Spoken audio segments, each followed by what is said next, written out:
Alright guys, I'm going to go over some diagnostics today with active yield. So active yield, we have the 4 sensors in the clean grain tank. If we're having issues with this, we can go into diagnostics on the AYM controller and kind of check a few things just to make sure they all check out right, and then it'll kind of give you a good sense if you need to do any further diagnosing or not.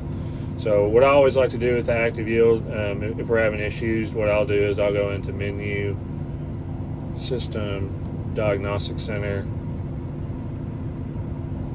go to controllers, and then I go to my AYM right here. And then so all these addresses right here, they have different readings. You have to get in Service Advisor and look up what these readings are telling you. But if you go down to address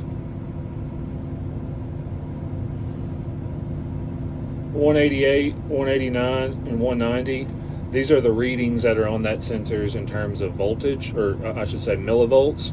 So right now there's nothing in the grain tank. We have a real low reading on those sensors, which is good. It means they're functioning.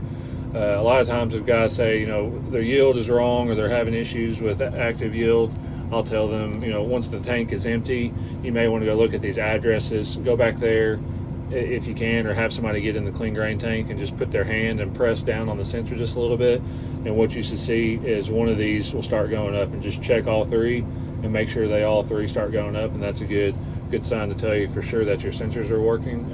You should get a DTC if you're having sensor issues, but like I said, this is just always a pretty easy check to make sure they are functioning correctly. Another sign too is if you do get a full grain tank and you're on pretty level ground and it's loaded level, and you get in here and check these sensors, and 2 of them are about the same value and one of them is really low or really high, then you've got something going on with that sensor and you might need to further diagnose.